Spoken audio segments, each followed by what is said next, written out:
Welcome to the Life of KG, your ultimate destination for all things motivation and business insights.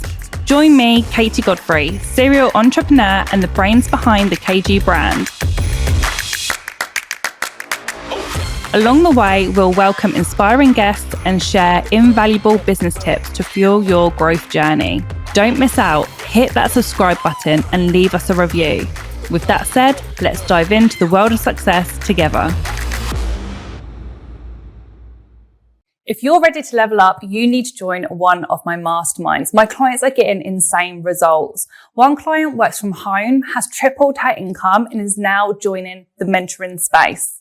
Another client was stuck to her salon floor, but now has retired from the tools, and her team is just running the show without her. Another salon owner had a training academy too and wanted to scale her training academy more than the salon, which she is now doing, and created online courses and created a passive income. If you want to stop winging it and start growing today, then you need to apply. The link is in the show notes. Karmin, welcome to the show. Thank you so much for coming. It's an absolute pleasure. Thank you, Katie. I'm so honored to be here at your show. I saw you obviously at the networking event where we connected not so long ago. And then I was like, I need to get some guests for the poddy. And then I was scrolling, I was like, oh my gosh, look at your reels. I need to have you on. And obviously, just knew you the one. So thank you.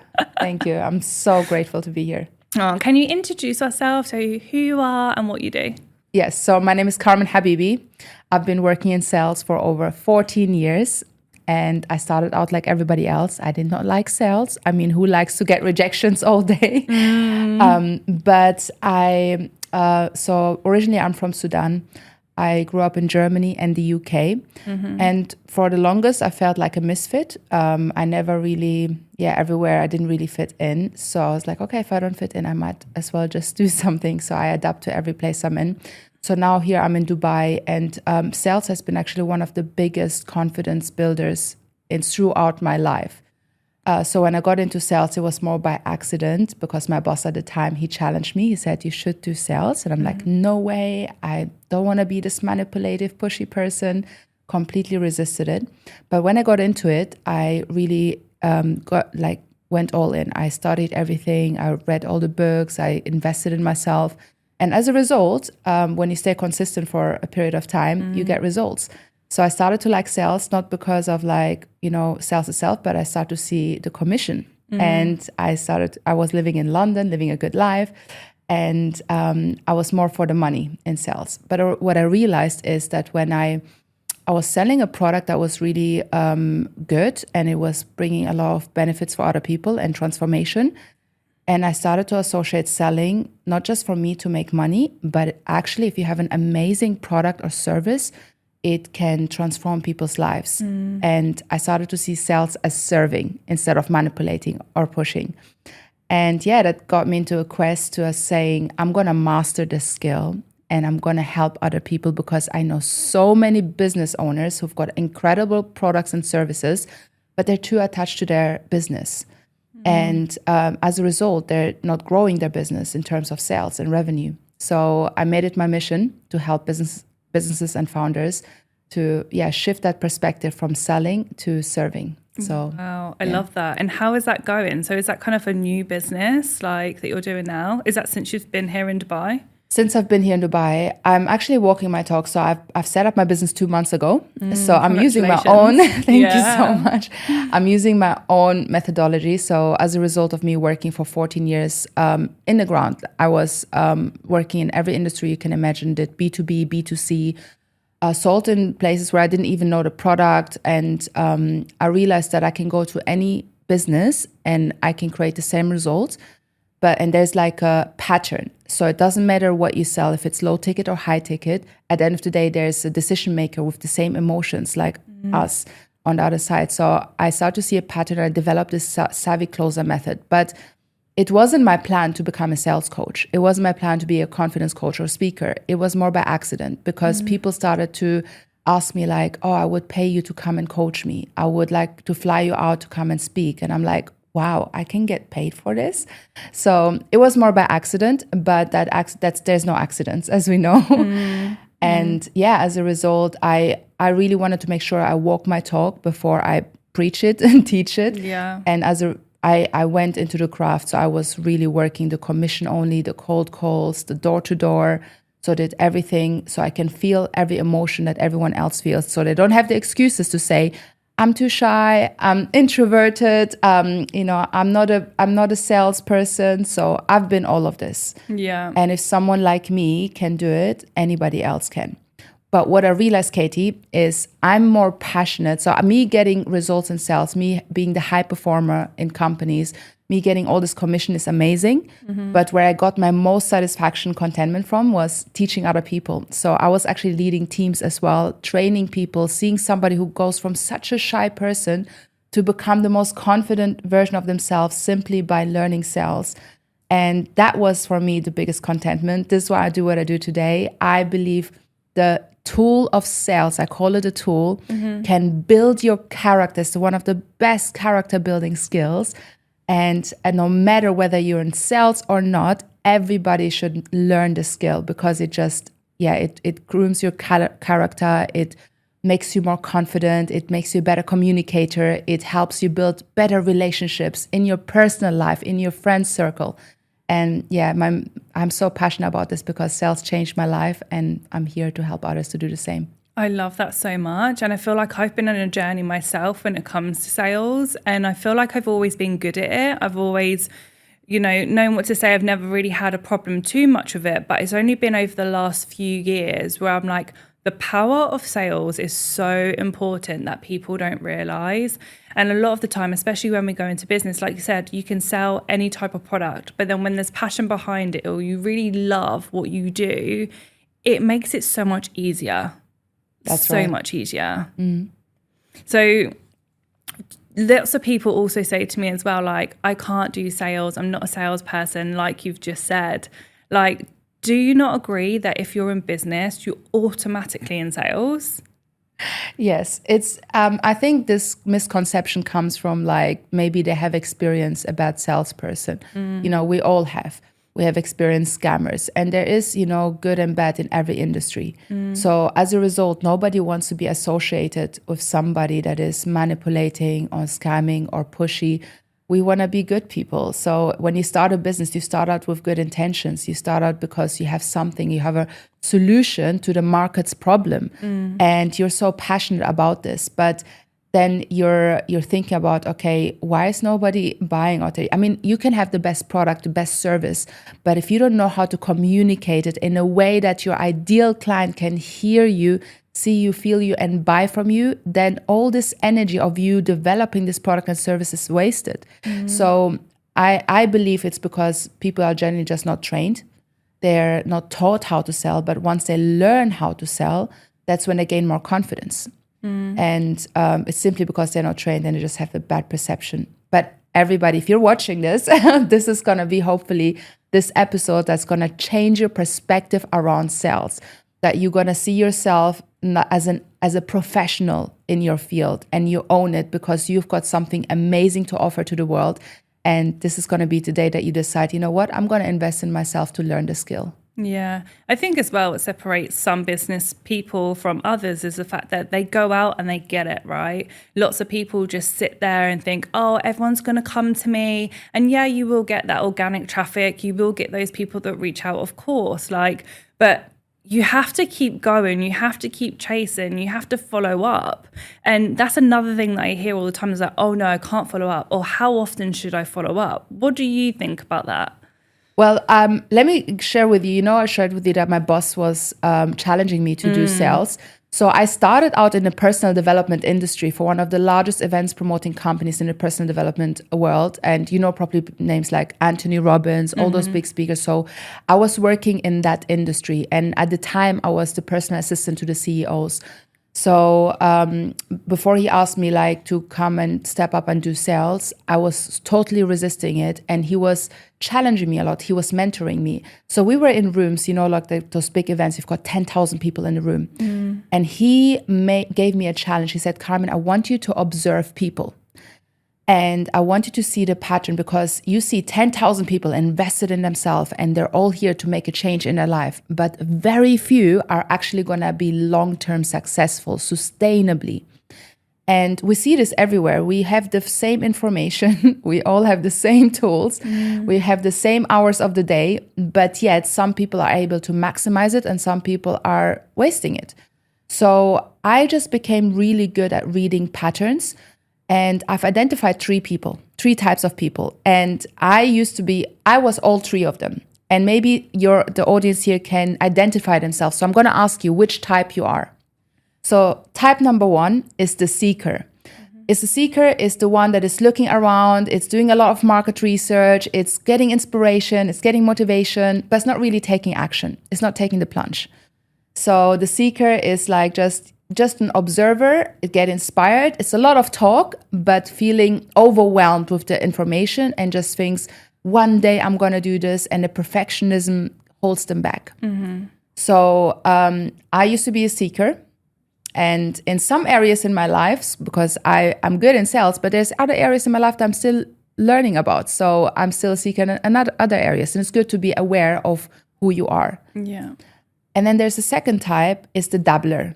The dabbler is the one who's got one foot in, one foot out.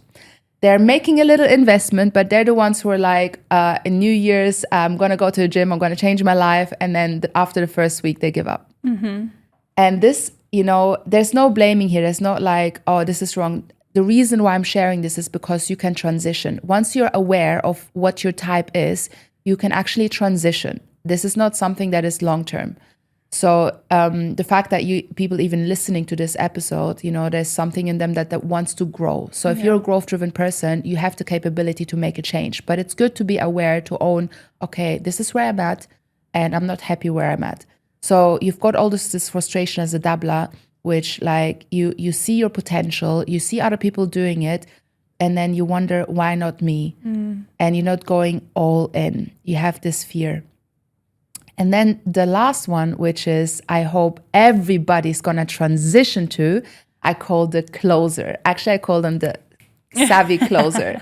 The savvy closer is the one that makes decisions, that goes with the decision. And a decision is, even in objections, a decision is simple. A decision is either a yes or a no. Nothing in the middle, not maybe. They don't use words like, I'm going to try to do this. One day I'm going to do this. They say, I'm going all in. Yes, I'm in. Heck yeah. So, and then when they do, they put money behind it. They put energy behind it. They put time behind it. There is an investment that is involved that backs up their words. And then as a result, there's action involved. There is movement involved. And I believe with confidence, clarity comes by movement. It doesn't come by sitting all day meditating about things. It comes by taking that one step, having a clear vision, not knowing the full steps, but knowing what is the one or two next steps. And most people know what the next step is. They're just not taking it. But the savvy closer does. And my mission is to, make more savvy closers. And as a result, they're getting more, amazing, living an amazing business and life. Amazing. I would say I think I'm already savvy closer. I'm gonna put it out there. I think you are, girl. I know you are. I'm gonna own that already. But it's very easy to go back into the dabbler, dip in and out. Yeah, absolutely. There's uncertainty. There's challenges. So it is a constant being aware where I'm at right now. And when you have the support, I know you speak a lot about environment. Environment is very important when you have the right voices, when you consume the right content, when you have the right support system around you, and creating that physical environment as well around you. That are all things, no matter how motivated you are about something, if you don't have the supportive environment around you, which is community as well, then it's going to be more challenging. And that's when you can slip into the dabbler and seeker. Yeah. Amazing. And I'm guessing you was like difficult with the boss at the time, but also really grateful for him pushing you to like help you to become how you've become today. Absolutely. Yeah. Actually, I'm still friends with them. Yeah. So we're still in great communication. I got also invited a couple of times so when I left them, I've reached the top that I could at that company. So I did most of the sales. There's no other position for me to do them more anymore. So what I did, I left them and I went into different other sales jobs just to see, okay, was I only good there because if that product was good, maybe it's by accident I was good in sales, but I wanted to challenge myself and see, can I perform the same in other places? So today I actually I get invited by them to be a speaker. So I did share the stages with Robert Kiyosaki, Brian Tracy, all these incredible people. So I'm still there in the loop. And that comes all down to, having good communication, good relationship. Even if you leave a job, you don't have to burn all the bridges and you can still have amazing connection. Even my boss still mentors me until today. So good relationship. That's brilliant. And I think there's such a key thing to say as well, because some people think when you leave something, you have to then burn bridges. And it's like, no, you don't. Like, these are people that can support you and carry on. And I have teams that I still have very good relationships with now. And vice versa, as mentors I've had that still, again, support me now, even though I'm not physically with them. Like, it makes such a difference because that's how you build that community as well, right? And there's people that you can lean on if you need to lean on them at any point. That's right. It's so, so important. That's right. Yes. And so you start in your business and move into Dubai. How was that transition for you? Like, starting a business, was that fearful for you? Like, was you scared? Was you just like, no, I know this is the right thing? So I think I love being with you because you make me feel very comfortable to share honestly and like the real drive behind why I'm so passionate about this business and training people on sales. I used to be a confidence coach. So I had a business before this in 2019. I wrote a book about the art of goal getting, how to set, achieve, and maintain goals. And as I mentioned, like this came as a result of me. People just asked me, "You're very confident. Can you coach me? Can you come and speak?" So it was more out of demand. I created that business. So I used to host like retreats in Spain, bring in women from all around the world in a beautiful villa, had sold out workshops, events. And I really worked with ideal clients. I felt like I'm on top of my game. I worked 4 hours a day, sitting by the beach, living my best life, making the most money I ever made at that time. And I was like, wow, this is it. I'm living it. Until I got into a relationship. Oh no, the relationship. that I chose. I take full responsibility for that. And that started to seed doubts in my mind. At my most confident, I started to see that I started to lose my confidence. I started to resent the business that I loved so much. And and I felt I was so a hypocrite that I was preaching and coaching about confidence and I wasn't feeling confident. And I always said, I'm always going to be the coach with integrity that walks their talk. And if I don't feel something, I'm not going to be one of those coaches that says something and doesn't live it. So despite my clients getting amazing results, I did go back to them. I said, hey, look, I'm going to take some time for myself to heal. And only when I'm ready, I'm going to step out again. So this is what happened. I was living in Spain at the time. For 2 years during COVID. I got stuck in COVID in Spain, which is not a bad place to be stuck in, to be honest. So what I did is I moved back to my parents' home. And I was like, now let the healing process start. And I asked myself, what is the quickest way I can increase my confidence again? Because I knew where I was. Once you experience this freedom and once you experience yourself at like your best version, you always trying to find a way to get back to that place. So I did experience that, and I asked myself, okay, I need to get back to that place as quick as possible. So I asked myself, what are the things that I can do right now to help me get there again? And I remembered there's two things. The first one, which is my faith. I'm a Christian, and my relationship with God, that has truly been the foundation of my confidence. And the reason why is because I was putting my confidence in my relationship. I was putting my confidence in my business. I was putting my identity in how much money I was making and all those things. And all those things are fleeting. They're not, they can vanish anytime. And I realized that I don't want to have this identity. I want to have a solid identity. So my faith was number one. And then the second was, I remembered sales. I said, okay, if I go back into sales, and I actually worked the hardest jobs in the UK, and commission only, door to door, all those things. And I was like, if I can do that again and face hundreds of rejections a day, only then I will go back and be a coach again. That's what I did. The first job, I was working in the UK. There was a fundraising. You know those people that is like in Tesco's and waitress and they ask you for £1. Yeah. And like you was that person. That is the most humiliating experience, but the most character building. So I said, okay, I can face hundreds of rejection. You literally see people walking away from you. And I'm like, okay, if I can do this, then probably I'm going to build my confidence. And I did that. And within a short period of time, I became the top performer. I won national awards. My boss came to me and said, you make more money on commission only, by the way. I was making more money than his lawyer and accountant together. Wow. And then what I realized after a couple of months, because I became so good, I started to lead a team. So I was able, it was not only me performing well, but it was others helping others to get the same results like me. And that's where I found, again, my biggest contentment and my biggest joy, just seeing others come in very shy, not making lots of money, to, building their confidence, knowing how to communicate and just completely change their life.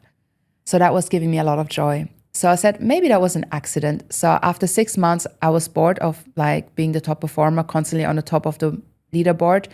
And I was like, maybe that was an accident. Let me try again. And then I asked myself, what is the most boring sales job for me? I found it was insurance. I said, if I can sell insurance, and I have no clue about insurance. By the way, I'm so sorry if anyone works in insurance. For me, it was just boring at the time. Very boring. Even just trying to get your own policy is boring. You see? And I was like, okay, if I'm gonna do sales and insurance, and if I can prove myself in an industry I had no prior experience in, maybe I have some evidence for myself. I didn't want to prove anyone. I wanted to prove myself. And the same thing happened. After 3 months, I became the top performer, one of the top performers. And it was, I was like, okay, we have got something there. I can go into any industry, any product, any service, any ticket price, and now there's a pattern that I can apply everywhere and I get the same results. And I was like, okay, just to prove it one more time. I left again after 6 months, because 6 months is my period where I'm just like, okay, I'm bored. I'm like, yeah. And then I move on. And then I asked myself, what's the last thing? So I worked for an energy company. It's a very big one in the UK, actually. I'm not going to mention the name here, but most people know it. And I had no clue about energy. We were selling heat pumps for like 10, 15,000 pounds. I was like so technical. I was talking to men on the phone who had way more knowledge than me. I had zero knowledge. And still there, I was able to be the top performer again after a short period of time. And then God was like, enough is enough. You proved it to yourself. This is not me. This is you. I need you to get out again. So that's when I took the plunge. I said, now I can really say with confidence, it doesn't matter what you sell, as long as you don't sell something dodgy. It doesn't matter what industry you're in. It doesn't matter the ticket price. If, learning and mastering the art of sales, if you learn it the right way and change your perspective around it, it can completely change your life. It builds your confidence. It has built my confidence from, going from that breakup to, getting back my bank account, increasing my revenue, and just building my confidence, building my character, becoming a better communicator. And I just took the leap and I started the digital nomad life. We talked about this just briefly. I love this. If I didn't have my children, I love you both, but I would love to be nomad. Yes. So I was researching and I was like, when I was doing myself a confidence coaching business in 2019, I had an experience and a taste of what it feels like to live a freedom, location independent life. So I don't like the word digital nomad so much because it looks like very much like backpacking, and I'm more like bougie, but like on budget as well at the time. So I called myself a location independent entrepreneur. I love that. Yeah. Because I actually only come across the word digital nomad not that long ago. And I think it's because now being in Dubai is such like a normal thing, whereas in the UK it's like unheard of. Yes. So I'm like, wow, but I love the new title. Yes, location independent entrepreneur. So I had this vision. I said, okay, if I can't fit in anywhere, but I still feel home everywhere, I can adapt easily to any place. The first place I went to was Barcelona. So I tried to stay within the region because I have my family. I love my family, want to stay close to them still. So I went to Barcelona. I stayed in Barcelona 3 months. And what I found, I just started my business straight away. I got my first clients in Barcelona, built a community around me within a very short period of time, and got some validation, got some feedback about, my workshops, my events, my methodology, and seeing how that's going to apply for other people. And I realized like very quickly, okay, I anywhere I go, I can build community around me. I can build a business. So I moved from Barcelona, I moved to Portugal. I stayed in Madeira, I stayed in Porto, I stayed in Lisbon. And the same thing happened. I was able to get clients there. And by the way, without a website, without nothing fancy, you can literally make money anywhere without needing all the things. Yeah, so impressive. Just a passion, idea, and energy and confidence. And just I was able to do the same, build community around me, got speaking engagements there. And just build something. So what has happened over this past 2 years? I've been traveling from one place to another. I was even in Morocco, one of those places. I even built a community there, got clients there. Same thing happened. I realized that I got into a country very quickly, was able to get community around me and create business. But then I got exhausted after staying 3 months, putting all this energy to build something. And then I leave and I go to a new country and I start from zero again. So yeah, it's exhausting just thinking about it. Yes, I didn't realize that at the time. I was just location independent, anywhere in the world. Yeah. I'm just free, and I didn't consider that. And then when I arrived in Dubai last year, I wanted to just be location independent here as well. I said, okay, I'm gonna be just staying here for 2-3 months and do the same thing here. But what I realized in Dubai is different. What my core values, what I'm driven by is growth. I'm driven by community, connection, speed. And I know no other place. I mean, I love Barcelona. Barcelona was living your best life, siesta, fiesta, everybody's just enjoying their life. But the business was a bit slower. People don't move so fast. In Dubai, wow, I feel Dubai is a multiplier. What you put in, you get out. This place is matching my speed. And for the first time, I could see this is a place where I don't want to just build and go. This is a place where I can nurture and grow. And now I've been here 5 months. I've set up my business 2 months ago here. And within that time, I've made, a lot of people say you can't make real friendships here, whatever. I've met the most genuine people. I made real friendships. We're living currently in a crisis, an uncertain, challenging time. In the midst of that, I've got the most beautiful, amazing people that check on me at 3 o'clock in the morning, that are there for me, anything you need. And beyond that as well, the business community, the growth, how everybody wants to support you, because we're all here in the same boat. We're all expats. And, there's a genuine, people want to support each other. Very genuine. Very genuine. It's just magnetic, isn't it? Everyone is on very similar mind frames. Everyone's different levels, of course, but it's it doesn't matter if you're up here and then someone else is much higher. They still want to help you. Everyone wants to help each other. The care from strangers is unbelievable. And say, we're in a crisis right now. I feel like it's COVID times 10. But yeah, everyone is so supportive that it's wow. And the energy, like you said, the speed, it's about success. Yeah. Community, everyone's wanting the best for themselves. I've never experienced anything like it before, which is why I've always wanted to move here. Yes. Just being surrounded by, again, is who you surround yourself with, right? Yeah, you're surrounding that with everyone here. I agree. And, I don't think if we were in the UK together, we wouldn't have crossed paths. No. But here, we met at one event. We instantly connected. Yeah. I loved everything that you do. And here we are. It feels like we've known each other for longer. Yeah, yeah, definitely. I mean, it's being aligned as well, like even when you're talking about integrity and then you couldn't coach when you was in a certain headspace, and I relate with that so much, especially when our space actually has a bad rep.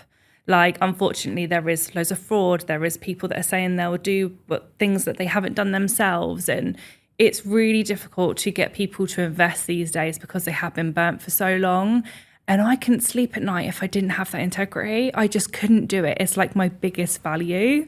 So you saying that, I was like, yes, she's even more of my girl. Yeah, I love that. Now, there is good and bad in every industry, but I think like, us speaking where your audience is probably the same as well. They're very integrity driven. And, we can make money very quick. Transactional business is very quick. But in a place like Dubai, for example, here, people can make money very quick and it can be very transactional, but they don't stay here. You don't see them after a year because this place is built on relationships, on longevity. Like there is a trust, like you get referred to people want to trust you. So it's more on trust and relationships. So if you want to make quick money, you can do that. But the ones that actually sustainably are successful year after year, they're the ones who share the same value of integrity, of honesty. And, don't let anyone say to you that, business is manipulative and people are shark. No, you can actually run a business with ethics, with authenticity, with personality, with, the more you walk of who you are, the more you actually attract clients who are matching that as well. And you start to enjoy business more. You start to enjoy in sales as well. It's the same way. If you're trying to be someone else, or if you're trying to, sell something that is not good for other people, you work out of integrity and you may make some money, but you will not feel good. And, business is hard already. It's challenging already. We might as well enjoy the process. So the way to enjoy the process is walking in alignment with our values. And you can do the same in business and sales as well. You don't have to lie to clients. I think honesty sells. Yeah. My best clients, the ones that invested the most, it came from honesty. When I started out of my business, I didn't come out with like, look, I've got all these testimonials and case studies. I was honest. I was like, look, this is new. You're one of my new founding members, and I want your honest feedback from this. So I was getting feedback from them along the journey and sharing with them as well where I'm at right now. So it wasn't like, oh, look at me, I'm the big deal, when I wasn't. Yeah. So, and that actually sold. That honesty sold. Honesty for me is huge as well. Like I will do calls with potential clients and it's not even a sales call. It's like I literally am just I'm me, like we'll just talk normally, like where are you at? Like let me see if I can support you. And it's just such a natural flow. I think it's like a 98% conversion rate or something ridiculous because really yeah, I'm just being me. And it's either with or without you. I'm still doing it. So do you want to jump on? Like you're mentioning something really powerful, with or without you. When you are running a business with your core values and you're in alignment with it, you have this power that I call it's the art of detachment. And the art of detachment is like, it's, yeah, you want it, but you don't need it. And they can feel that energy. And that comes in sales as well. Because, you've probably experienced people who've got like very desperate to sell something because they've got these dollar signs in their eyes and they're just like, what is in it for me? Rather than coming from places, what is in it for them? And being genuinely there to serve. Whether you are the person that can help them or not, but being genuinely a business owner who say, you know what, I'm going to help you and I'm going to see if I can help you. If I can't help you, I'm going to recommend you to somebody who can. That's the art of detachment when you come from true service. That's why I believe selling is serving. If you believe that your product and service is the best for that client, then it's your responsibility to do the sales, to learn the art of communication and being able to communicate it to your ideal clients so they make that decision. But if you don't think that your product or service is the best solution for them, then, being detached from it and saying, let me see how I can help you otherwise or refer you to somebody who can help you. And those kind of businesses are the ones who are sustained. Yeah. Yeah, I agree. I see in all the time that, oh my God, if you have a team, you need to listen up. I have just launched the 8-week accredited management course. Now, this is for you if you have a team or if you're thinking of a team. We need to start getting your business running like clockwork and getting your team to work the best that they can for you. This is also great for you to actually put your managers on this course so they are managing the show as they should. Now, this is a self-led online course with a different module every single week over 8 weeks. And it also comes with a workbook for you to fill out. You would make sure that you fill out that workbook, send it back, and then that's when you'll get your certification. Everything is covered in this course, from team targets to leading your team, to changing your mindset, to having difficult conversations, to actually getting them, bringing income into the business like they should. Now, if you feel that this is for you, then make sure you click the link below, because trust me, it is literally going to change the game for you and your business. People are building really quickly and they've got a sales company behind them, but then it's not sustainable. And I honestly made one of the biggest mistakes last year. Like, not many people know this, but I actually took on a sales team. And reason being was, everyone was like, Kate, you're doing so well. Like, imagine if you had a team involved as well. And then you can go from here to here. And then I was like, oh yeah, but for me, it's always impact. Mine's never money. Yes, I love the money. Very grateful that, we are in the position we're in. I never take that for granted. But I feel that's because I serve so well that it returns to me that way. I do not do it for money. It's impact.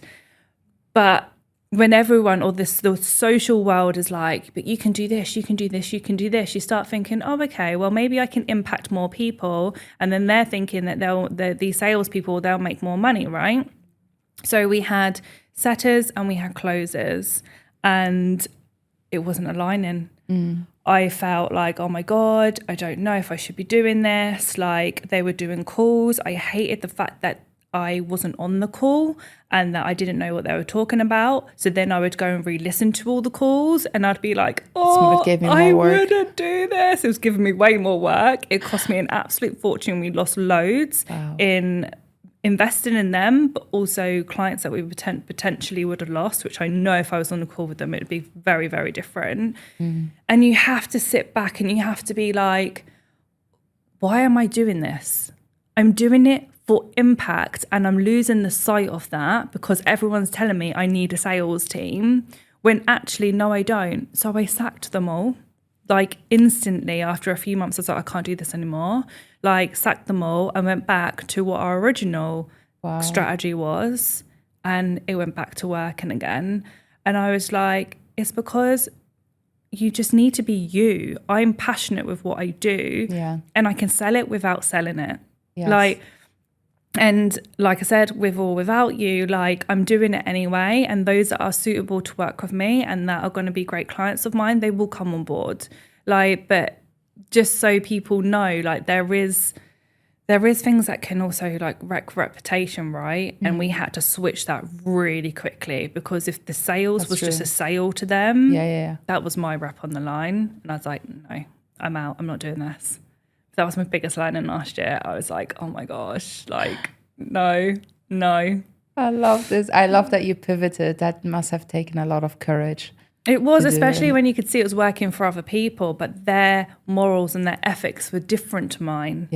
And if the morals were the same, then it would have worked for us. I wouldn't care. But the thing is, I generally care. I generally care for my clients. I generally care for the person that's on the other end of the call.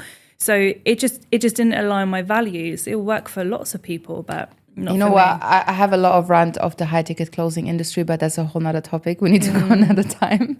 But yeah. Yeah, it's a lot. But let's talk about objections, because I think in my industry, we're in the beauty industry, salons, clinics, training academies. I always say, if you're not selling product, you're doing a disservice to your client, if they need it, etc. But it will always come down to, I'm not a salesperson, but is it that? Which I don't generally think it is. I think they're either fearful of money, they have money blocks, or I think that they are, they're scared of the word no. They don't like the objections. What can we do to help them with that? Yeah, absolutely. So it's not a lot of times, we know that everything is 80% mindset. And we can't surpass that. If you read any great book, it always starts with mindset. And there's a reason for that. 20% is, practicalities, how you do things and doing the thing. But 80% is mindset. It's what you think, what you feel, and that's ultimately how you act. And that's why it's my mission to change perspective. I can't change somebody's life, but if I can help them look at something different, have a different perspective. So I believe how you identify business and how you identify sales is how you operate. So if you ever said, I'm not a salesperson, I don't like sales, I don't like charging, I don't like asking people for money, you are blocking your own blessing. And today is just becoming aware of that when you say those things, to stop and to let that go if you really care about your business growth and if you really care about your own growth. So the good thing is, when we let go of something, it can't be just empty. You need to replace it with something new. So I would strongly encourage this new adoption. I'm going to give a definition I give all my clients, completely change their life. I'm going to give you a new definition on sales. Here's what sales is. Your new definition is, sales is I help and guide people to make the best decision for them. Basically, as a professionals, if you don't like the word sales, just don't use sales. We are in the business of collecting decisions. That's it. Your job every day as a sales professional, not as a sales professional, but as a professional, is to collect decision. Is it a yes? Is it a no? Is it something else? So we're here to collect decision. What is a decision? Let's define that. A decision is either a yes or a no. Anything in the middle, a maybe, I need to think about it, I'm not sure, it's too expensive, my dog ate my credit card, trust me, I've heard all the objections. I've literally heard that. All of this, they are not decisions, they are objections. And the good thing is, you can learn how to handle objections. Now, the reason why most people fear sales, because there's a big aspect on rejection. Nobody likes to feel rejected, right? But again, I want to change your perspective around it. What is if it's not rejection? What is if it's a feedback, an opportunity for growth? What is if it's a redirection? What is if you just God saved you from a horrible client that was going to give you such a big headache and just drain you? That's not rejection. That's actually a great opportunity. That's like, thank you. What is if every rejection is actually not a rejection, but it's actually, normally the first objection that people give you, which is maybe I don't have time, need to think about it. That's not usually the actual objection. And as a professional, you want to identify people's real reason why. Maybe you haven't given them enough information. Maybe it's about the money, but they don't want to say that. They're too embarrassed to say, I don't have the budget. So, when you're detaching from that and knowing that, okay, my only objective is to help them get to a decision. And if the decision is yes, awesome. If the decision is no, that's awesome as well. But your job is to navigate through that. Where most people are stuck, and that's why they feel drained, is because they're stuck in the middle. There's this it's like, you go on a date. I don't know if anyone. I'm currently in this process. I'm not. Anyways, that's a whole nother thing. I love that you're dating. But when you go on a date, and then you had this amazing experience on a date, and the guy, for example, and the guy is like, he ordered the taxi for you, he paid for everything, the conversation was flowing, the chemistry was there. And then he thinks, oh man, she really likes me. I really gave all to her. She really likes me. And he's going to assume that she is going to go on a second date with him. But the dude never actually asked for the second date. He just assumes. And most of us do the same thing in business. We're just pouring our heart and soul to our prospects. This is the benefits. This is the things that you get. And you give so much value to them for free. And because of this, you assume that they're actually going to become clients and convert. Now, the key thing here is, if you don't ask, you don't get. Never assume, no matter how much you've given, you still have to ask. The good thing is there's a beautiful, authentic, way, ethical way that you can ask. It's just as simple. From everything that I've shared with you so far, what do you like the most? Can you see yourself using that? And then let them. So the way I teach sales, actually, I don't believe in like chasing something. I don't believe in pushing people, because if you look at nature, anything that you're chasing, it runs away. Mm-hmm. If you push people, they run away. So we're not chasing. What we're doing is you become of so much value, and you create a conversation in a way that lets them sell themselves to you. So the question is, how can you become so valuable? Imagine like a butterfly. If you go and chase a butterfly, it will fly away. But if you build a beautiful garden and you have this gorgeous flowers around, the butterfly will come and you're able to enjoy it.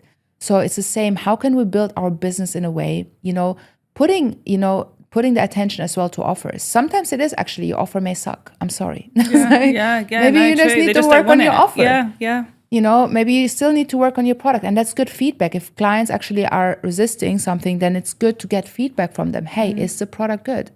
Can I optimize something there? It's like, how can we create, or like even working on our communication skills to make people feel more comfortable to, let off their guard and feel comfortable and trust. And, people do business with people they know, like, and trust. But the more we are interested in them, the more we become interesting. Most people seek to be interested. Like, most people seek to be interesting rather than interested. And I think as professionals, we need to put our hat in, how can we serve people? How can we help them?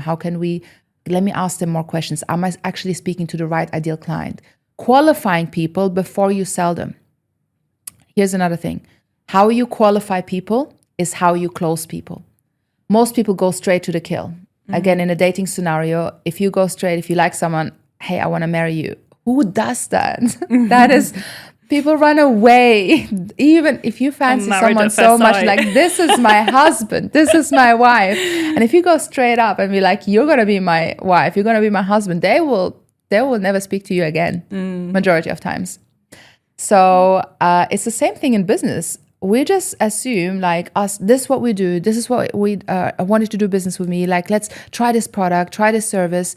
So if we approach business that way, we shouldn't be surprised that people run away.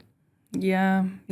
I guess it's people seeing in their business currently now, whatever business that is the close rate really low? And if so, then possibly that's an offer situation.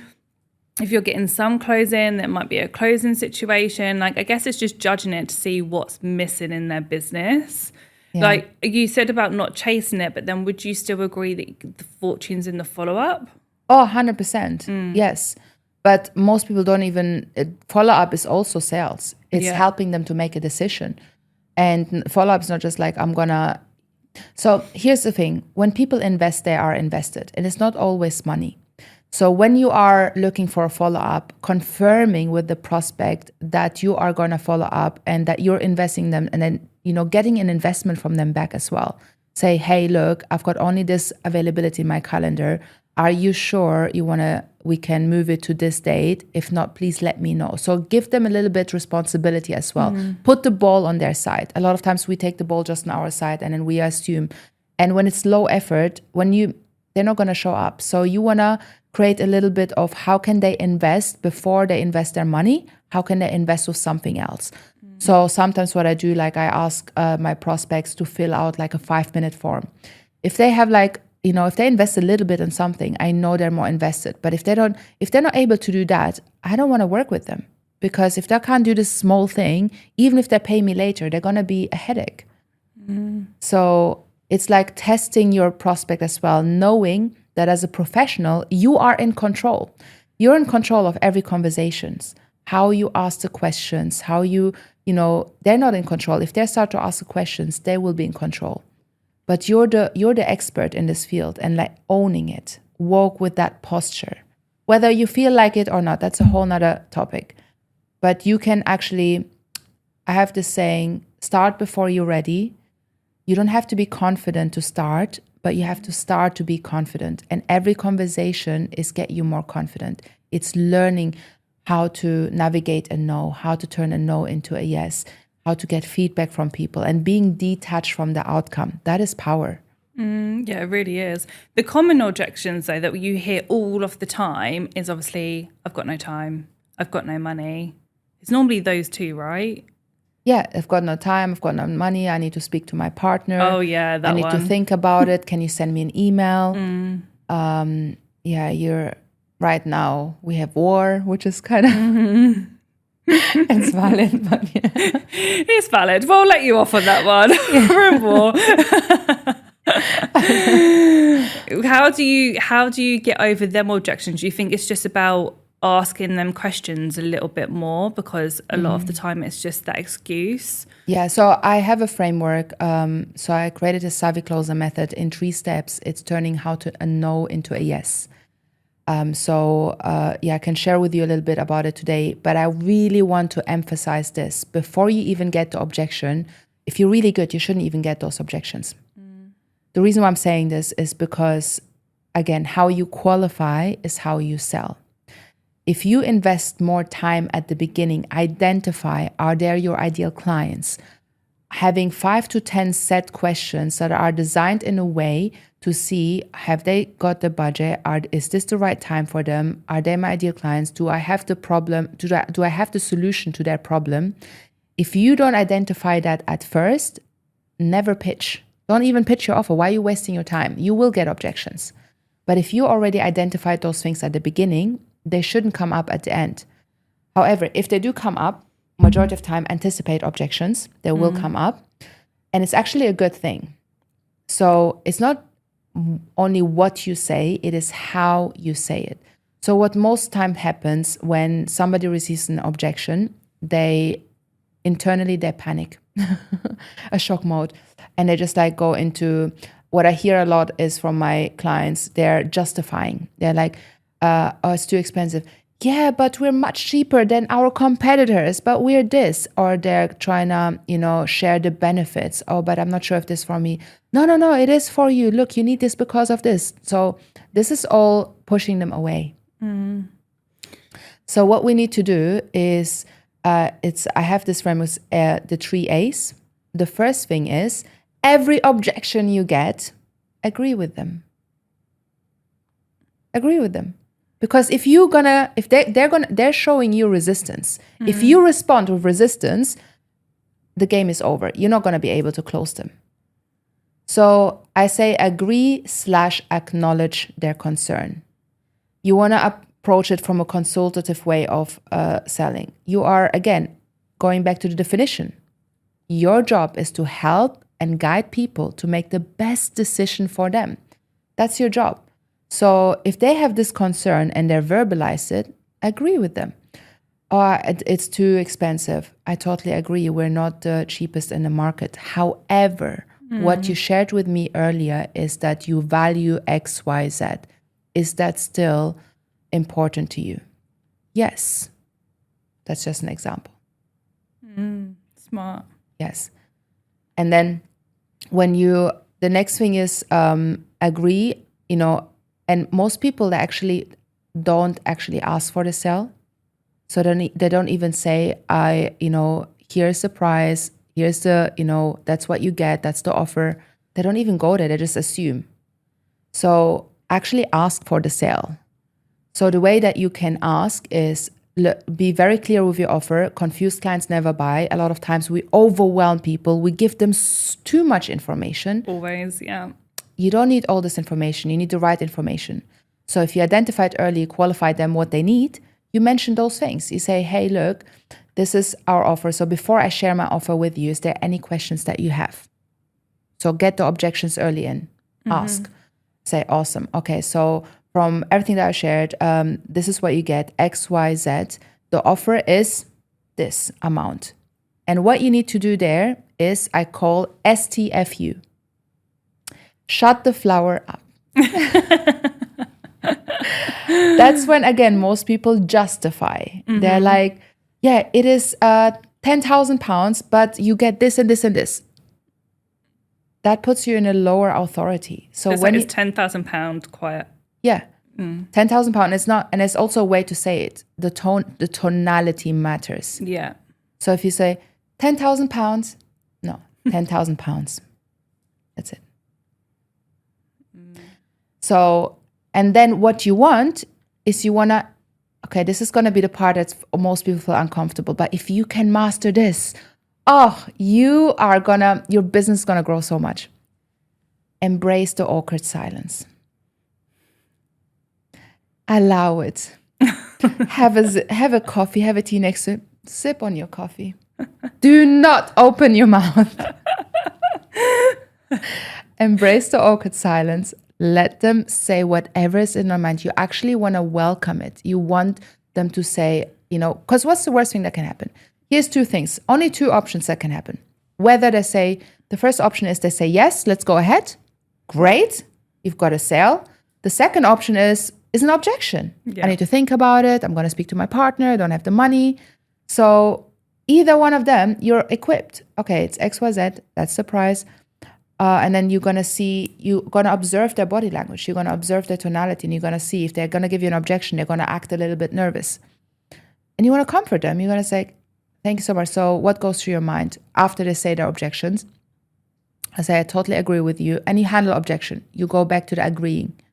You say, I totally understand. We're not the cheapest in the market, but from what you shared with me, you didn't come here for cheap. You came for quality. Is that right? Is that still the case? Yes. So if money wasn't an objection, if money was an issue, would you still do it? Would you still purchase this? Yes, I would. Awesome. So my job here is to help you to make this for you possible. So what is if we can, and that's when you can start to introduce maybe installment plans, rather than discounting, adding bonuses, stacking up. So there is ways that you can go past by that. And then it's like a conversation. You're not talking at them. You're having a conversation with them. You let them speak. You say, hey, look, if money wasn't the issue, would you still do it? Awesome. Okay, look, you seem like you're a perfect fit for this, and I would love to help you as well. So how about we do this? If I were to make an installment plan for you, would that be easier for you? Ask them. Yes, awesome. So this is the plan. But I need you to promise me something. Once you do it, you better give me the best testimonial ever. Introduce humor.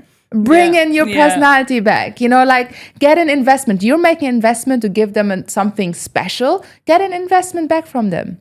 And they'll be like, haha, yes, of course, I'm going to do this. Awesome. So when do you want to start? How soon do you want to start? How quick do you want this? That's the following question. How quick do you want this?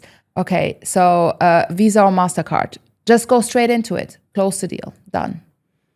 Wow. And so do you do that on calls, or just in any kind of situation? This, the methodology and framework is the same. It translates to everything.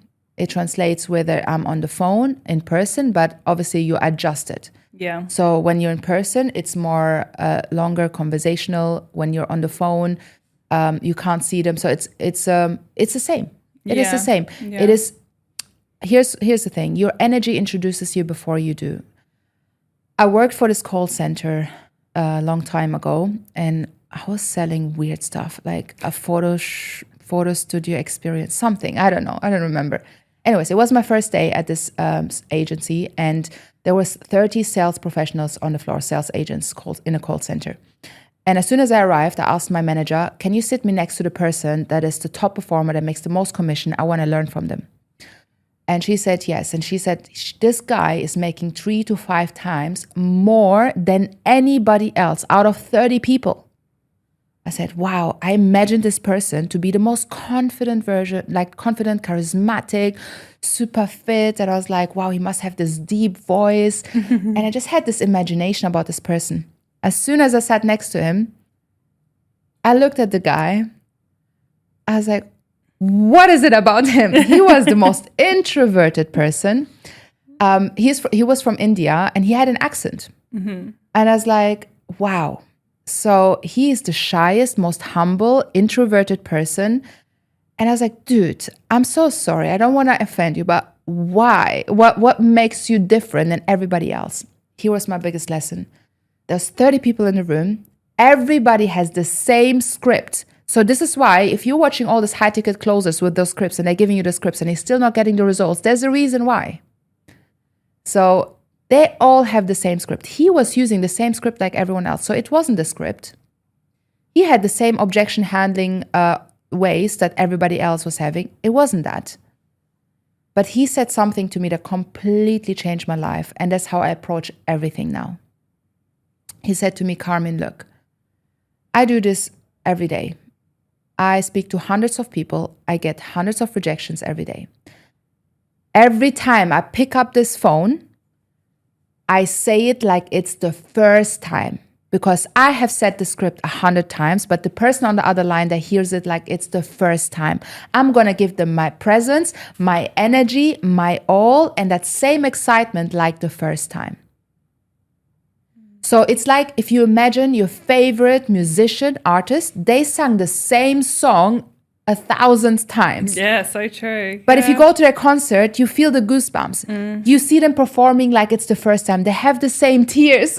And you feel the emotions. You feel the passion.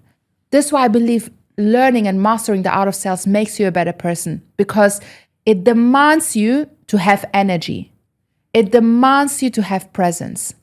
It demands you to be in the moment with that person. People are unpredictable. You gotta be present. You gotta be savvy. You gotta adapt. When things, you can't just go by a script. You can go by a guide and a framework, and you need to use your personality and your presence. So it's not just what you say, it's how you say. Before you even open your mouth, people make a decision on you. In the first 7 seconds, there's a study that's in the first 7 seconds, people make a decision on you. Actually, that's not true, because now with our TikTok brain, it's a second.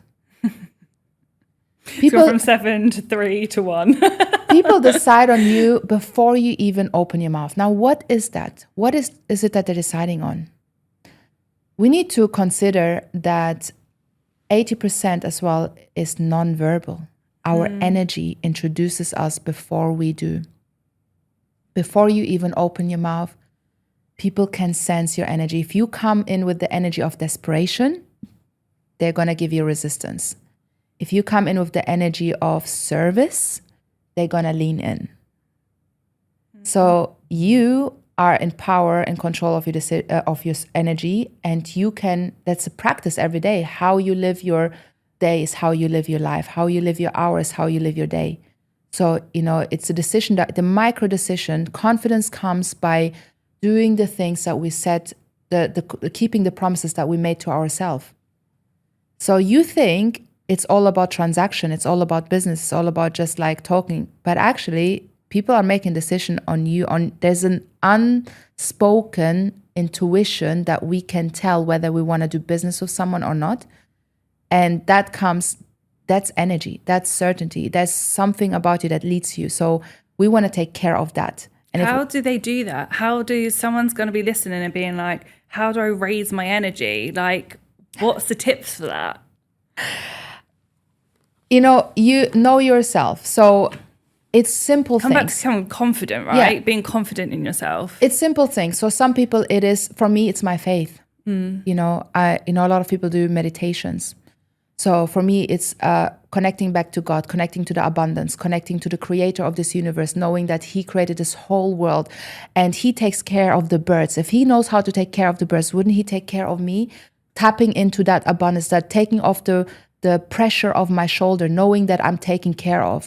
Ego is edging God out, thinking that, I don't, I have to take care of everything. I have to be responsible for everything. That's putting so much pressure on you. Being in business is already pressure. But if you're knowing that there is something bigger, being driven by purpose, being driven by mission, being driven by vision, have a vision for who you want to do business with. A lot of people go into business, they just put their net out there and they just want to catch every fish. What is if you actually sat down for a moment and visualized and created your ideal client, how it would feel like working with them? What they would say. I wrote down, before I even had my business, I wrote down what I want my clients to say, what I want them to feel. I want to wake up every morning with testimonials from my clients. Wow, Karmin, you helped me so much. I got 3 more sales. I got to pay a nanny now. I can afford a nanny. I as a result, this was a business course, but as a result, somebody, stopped their addictions. Their relationship with their husband got better. I get this kind of testimonials. Now, I had clients, which I didn't write in my vision, but this happened, and I hope this happens to you. When you serve and when you give so much, I had clients, they paid me more after they already fully paid me. So I got a couple of £100 transferred to my PayPal and my Stripe, and I'm like, I got back to them, hey, you accidentally transferred me more money. And they're like, no, it's not an accident. You gave me so much. I just wanna say thank you more. So give so much, come from a place that, you give so much that they don't know how to give back to you. Mm-hmm. And energy, I think sometimes when it's too much in our heads, when we're thinking just about ourselves, it's hard to raise our energy because, you can't see the picture when you're too close. If you go to the most beautiful museum, you have the most gorgeous picture in front of you. If you're too close to it, you can't see it. But if you take a step back, you see the whole picture. And we need to create moments in our week, in our day, where we're not just the business operator, but we're also the business owner.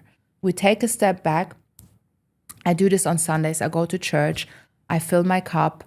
To be honest with you, in Dubai, it's been challenging me because this culture here is intense. And there are weeks where I haven't even done this for myself. And I felt the frustration of it and the burnout of it. So I was like, no, let me go back to, my foundations, which is taking a step back, getting to the big picture, first knowing what do I want? Who do I want to do this with? What do I not create as a result of it? And thinking of others. Take the pressure away from me. What is it in it for me? What is in it for others? Some of my favorite clients are moms. Mompreneurs. Because they don't do it for themselves. They do it for their kids. You know what? A lot of people think like the ones that are single and that like they have the most time and no. It's the ones who have got a bigger purpose. Yeah, definitely. And they do it for others. So find something to worth doing it for. I love that. You are full of such wisdom. I could carry on talking to you all day. Like, I just thank you so much because so many people are going to listen to this episode and be like, wow. So thank you. Thank you. Thank you for bringing this out. Oh, no, definitely. Where can people connect with you? Where are you hanging out the most?